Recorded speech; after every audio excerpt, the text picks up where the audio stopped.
नमस्कार, मैं हूं मेघा सुखवानी आपके साथ और आप देख रहे हैं युग चरण। आइए नजर डालते हैं आज के कुछ बड़ी खबरों पर। कुर्बानी बेकार नहीं जाएगी, इस्माइल हानिया की मौत पर आग बबूला हुआ हमास, इजराइल को दे डाली धमकी।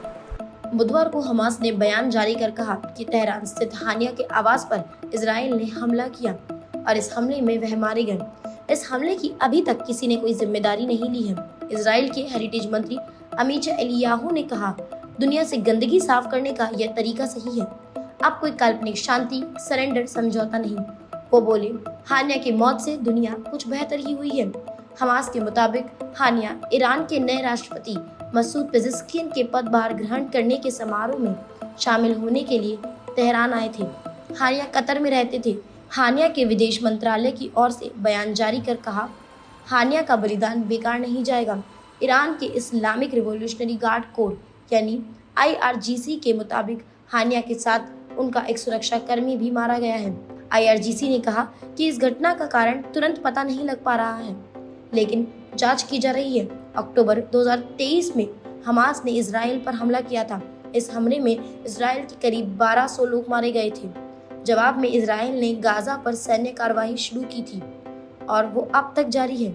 इस कार्रवाई में अब तक 38,000 से ज्यादा लोग मारे जा चुके हैं। अब हम कभी भी बेसमेंट में नहीं करेंगे काम, विकास दिव्य कीर्ति ने माफी मांगी, जारी किए बयान। सेकंड, अमित शाह बोले, केरल सरकार ने रिपीट। सेकंड, अमित शाह बोले, केरल सरकार ने प्रसिद्ध शिक्षक और लोकप्रिय कोचिंग संस्थान दृष्टि IAS के प्रमुख विकास दिव्य कीर्ति ने मंगलवार को एक बयान जारी कर 3 UPSC एस्पिरेंट्स की मौत पर देरी से प्रतिक्रिया के लिए माफी मांगी, जो दिल्ली के राउ IAS कोचिंग सेंटर में बेसमेंट में पानी भर जाने के बाद डूब गए थे। बयान में कहा गया, इस दुर्घटना को लेकर छात्रों का गुस्सा पूरी तरह से जायज है।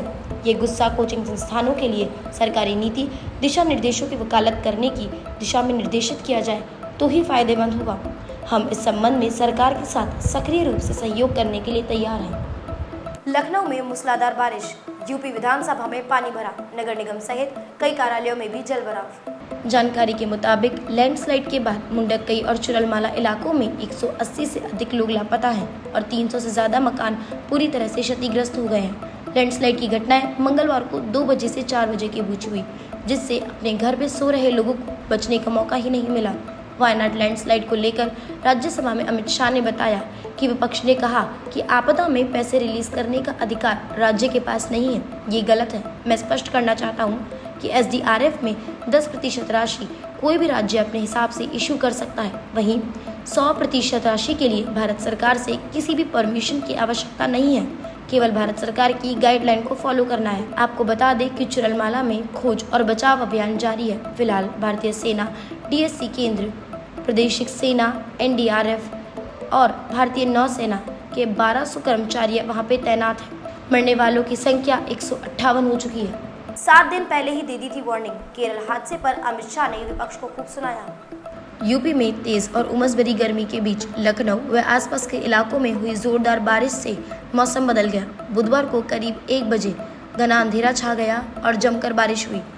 लगातार बारिश से लखनऊ विधानसभा के अंदर पानी भर गया और बाहर भी जलभराव जैसी स्थिति उत्पन्न हो गई। उधर नगर निगम कार्यालय सहित कई प्रमुख कार्यालयों में भी जलभराव हो गया। मौसम विभाग ने बिजली कड़कने और भारी वर्षा के मद्देनजर लोगों को अनावश्यक घरों से बाहर न निकलने की अपील की है और जारी एडवाइजरी में कहा गया है कि अनसुरक्षित भवनों व पेड़ों के संपर्क में आने से बचे। लोगों को घर में ही रहने की अपील की गई है। पेरिस ओलंपिक्स डे 5, लक्ष्य ने विश्व नंबर 3 क्रिस्टी को सीधे गेमों में हराया, अंतिम 16 में बनाई जगह। आज पेरिस ओलंपिक का 5वां दिन है और आज कई महत्वपूर्ण मुकाबले खेले जाने हैं। टेबल टेनिस में मनिका बत्रा और बैडमिंटन एकल में PV सिंधु और लक्ष्य सेन के मुकाबले हैं। फैंस की उम्मीद है कि ये अपने अपने मुकाबले में जीतकर आगे के राउंड के लिए क्वालिफाई करने में कामयाब होंगे। भारत के स्टार शटलर लक्ष्य सेन ने विश्व नंबर 3 इंडोनेशिया के जोनाथन क्रिस्टी के सीधे गेमों में 21-18 और 21-12 में हरा दिया। इस जीत के साथ लक्ष्य प्री क्वार्टर फाइनल में पहुंच गए हैं। यह मैच 50 मिनट तक चला। पहला गेम लक्ष्य ने 28 मिनट और दूसरा गेम 23 मिनट में जीत लिया। दोनों ही एथलीट के लिए ये मुकाबला करो या मरो वाला था।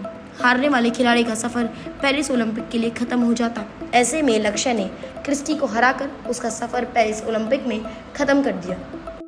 अमित शाह बोले, केरल सरकार ने समय रहते नहीं उठाया कदम, एक हफ्ते पहले ही दे दी थी चेतावनी। केरल के वायनाड जिले में भारी बारिश के कारण हुए लैंडस्लाइड में अब तक 139 लोग मारे गए हैं। इस मुद्दे पर उठ रहे सवालों के बीच गृह मंत्री अमित शाह ने राज्यसभा में बयान दिया है। उन्होंने कहा कि केंद्र की तरफ से 7 दिन पहले ही केरल सरकार को अलर्ट भेज दिया गया था। गृह मंत्री ने कहा कि अलर्ट के हिसाब से एनडीआरएफ की 9 टुकड़ियां भी भेज दी गई थी। इसके बाद केंद्र सरकार की वार्निंग सिस्टम को लेकर टिप्पणियां की जा रही है।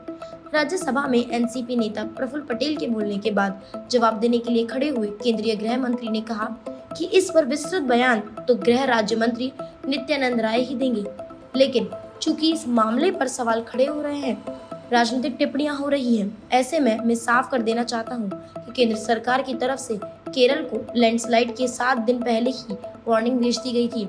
यह चेतावनी भारी बारिश के बाद ही भेजी गई थी। ये थी आज की बड़ी खबरें।